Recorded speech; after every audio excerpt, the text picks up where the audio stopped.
The sound that echoed in that temple was not one of prayer. It was of wood breaking against the floor, and the one who caused that was me. My name is Father Carl James. I have been a priest for over 2 decades, and on that morning, in front of dozens of faithful, I denied the Virgin Mary out loud. It was not a silent outburst, it was a scream filled with pain, revolt, and guilt. And to this day, when I close my eyes, I can still hear the heavy silence that took over the church after what I did. I never thought I would reach this point. I have always been known as a firm, studious, respected priest. In Fayetteville, Texas, where I was born and served my ministry, I was not seen as someone unstable. On the contrary, my training was solid, my theological studies complete, my ordination accompanied by teachers, doctors, and lords of the church who attested to my sanity and my faith. I mention this not out of vanity, but out of responsibility. What I am about to recount here today did not arise from ignorance or blind fanaticism. Stay with me until the end, for you will be very surprised by my testimony. My faith began long before seminary. It started at home as a boy, watching my mother, Mrs. Lucia, kneeling before a small statue of the Virgin Mary every night, always at the same time, always with the same devotion. She did not make speeches, she prayed, in silence with restrained tears and a confidence that seemed unshakable. She was the one who taught me to pray. She was the one who taught me that faith is not a bargain, but surrender. So when I felt the call to the priesthood, I had no doubts. Life at the altar was never a burden for me. I believed deeply in what I preached, and for many years I preached with conviction. But there is a type of pain that does not respect titles, cassocks, or diplomas.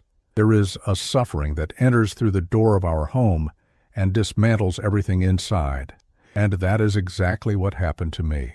What led me to break that image on the altar began long before that Sunday. It started in my mother's room, and it ended one early morning when I challenged heaven. Before I continue, I want to ask you something. Write down the day and the city where you are listening to this testimony. This is very important as it helps me know how far my words are going. Also, feel free to leave a like on this video, subscribe to the channel, and turn on notifications. Now let me continue from where I left off. The first time I noticed that something was wrong with my mother was not because of an exam or a diagnosis. It was in her gaze. I had always seen her strong, serene, even in difficulties, but that night as I helped her lie down, there was fear in her eyes, a contained, silent fear, almost an apology for existing. In the following days, the pain began. It came without warning, deep, strange, as if something invisible were disorganizing her body from within. I took my mother to the city hospital in the following weeks. The doctor in charge ordered tests, then more tests, and more still. Blood work, imaging, medications. The results came back empty, always accompanied by the same cautious phrase. We didn't find anything conclusive. While medicine remained silent, her body weakened. The nights became long, sleep short, and for the first time, I felt fear during prayer. Even in her weakened state, my mother continued to pray, always at the same time, with the rosary slipping through her fingers. One early morning past midnight, she held my hand and said she didn't want to see me suffer. That phrase shattered me. I was the priest. I was the one who should sustain. But there, by the bedside, I felt small, powerless, almost a spectator of pain. It was during this period that my faith changed tone. Before I prayed with confidence. Now I prayed with urgency. I organized novenas at the parish. I asked the faithful to pray. I celebrated masses asking for healing. I fasted, went on pilgrimages, made promises, all with increasing intensity, all with a desperation I tried to hide behind the cassock. Time passed and nothing improved. My mother lost weight, lost strength, lost the sparkle in her eyes, and every time I went up to the altar to talk about hope, I felt a knot tightening in my throat. My words were correct, well constructed, but they didn't reach me. The silence of heaven began to weigh more than the illness itself. I clearly remember the early morning when something inside me cracked. I was kneeling praying when she whispered that she was ready. If it was God's will, He could take her to be with Him. At that moment, I felt something dangerous being born in my heart that I had never admitted before. It wasn't sadness, it wasn't fear, it was revolt. And I still didn't understand how far that revolt could take me. This was the silent beginning of a spiritual fall that I was still trying to deny but was already advancing within me, demanding answers I did not have, right there. From that day on, something changed in me too. It didn't happen all at once. It was gradual. A strange tiredness began to accompany me. I continued celebrating masses, hearing confessions, guiding people, but there was a constant noise inside. The prayers that once sustained me began to sound empty. I spoke of trust, but inside I demanded answers, and each day, without improvement, increased the silent pressure in my heart. My mother worsened. The pains became frequent, her body fragile, her breathing short. The doctor again said there were no good expectations for her recovery. She was not responding well to the treatments, the medications. I heard all of that and just nodded, but I left the office with an unbearable weight on my mind and heart. At night, I would kneel and repeat memorized words. They were no longer pleas, they were disguised demands. I wanted a sign, any sign, and heaven remained silent. It was then that I began to feel something I had never felt before. Anger, a rage I had never felt. Not at the illness, but anger at the silence of God and the Virgin Mary. They weren't answering my prayers. I was alone, and my mother was getting worse every day. I looked at the altar and asked myself why I preached what I didn't see happening. Why did I tell everyone to have faith when my own faith was fading? Each candle lit seemed like a provocation. Each image a reminder of my impotence. Still I continued. On the outside, firm. On the inside, in conflict. Sunday came as it always does. The church was full, the pews occupied, kids restless, ladies praying silently, men attentive. I went up to the altar with my sermon prepared. I would speak about trust, about surrender, about accepting God's will. The words were written, but something inside me no longer obeyed. I started calmly, as always. But as I spoke, images of my mother appeared in my mind. The weakened body, the contained pain, the silent plea. Then I asked the whole church a question, a simple question. Do you believe that the Virgin Mary can intercede for us? Would you entrust your life or the life of a loved one to the Virgin Mary to care for? No one answered. The silence was immense. That pierced me. I felt my heart race, my voice tremble. Without realizing it, I set the paper aside. What came out of my mouth was not in the text. It was the pain speaking louder than faith. I felt something break inside me at that moment. It wasn't just sadness. It was a dangerous mix of frustration, exhaustion, and accumulated outrage. That altar, which had always been a place of comfort, was about to become the stage for the greatest fall of my spiritual life. And what happened next forever marked the memory of everyone who was there, including mine. Sunday dawned like so many others, but I already knew something was out of place. The church was full, the pews occupied, the low murmur of prayers, the smell of incense in the air. I went up to the altar with the sermon ready. I would talk about trust, about waiting even when it hurts. Everything was written. But inside, I was at war. I began the sermon with a firm voice. People looked at me as they always had, with respect, with expectation. I started to speak. I began by saying that before them stood a priest who no longer believed in the Virgin Mary, but that it hadn't always been this way. I continued, saying that I once believed in the mercy of the Virgin Mary, that she was a mother, and that she helped us. I defended the Virgin Mary my whole life, and then at the moment I needed her the most, she turned her back on me. I told everyone that my mother was dying. My mother, a woman who had been devoted to the Virgin Mary her whole life. She who prayed every day now needed a miracle to live. And not even that was enough for this saint to hear our prayers. It was so unfair. People, disturbed by my words, began to shift in the pews. Some ladies brought their hands to their faces. But I didn't stop. I continued.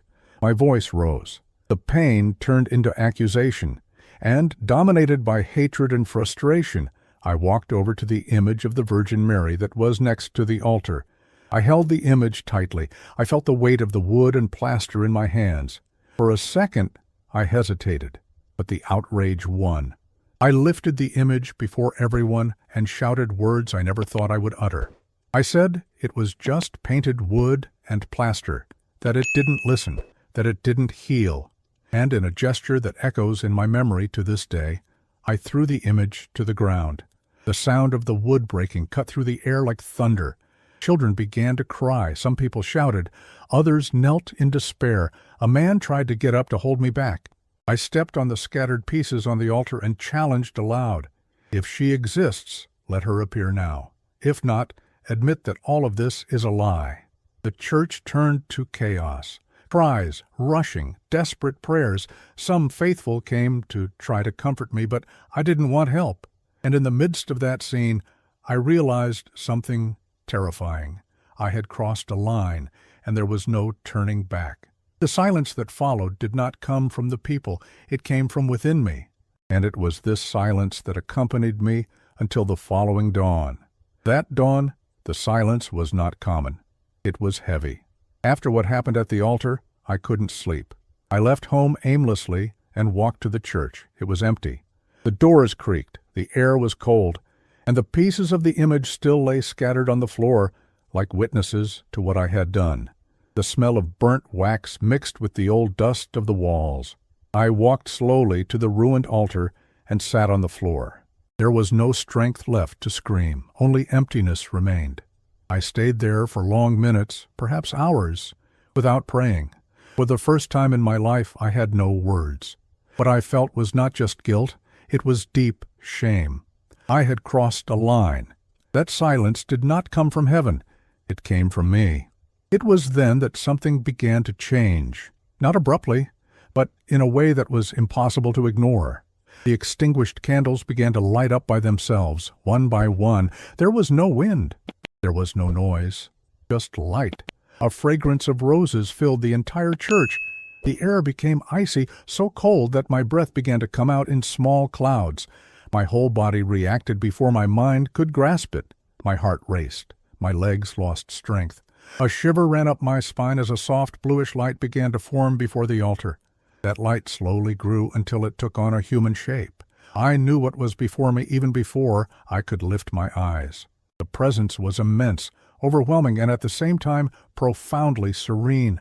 I fell to my knees, trembling, unable to bear the weight of that moment. The silence became absolute. No sound, no thought, just presence. When I managed to speak, my voice came out broken.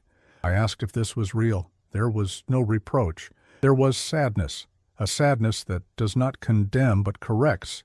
The answer came with firmness and sweetness. She said, "I exist, my son.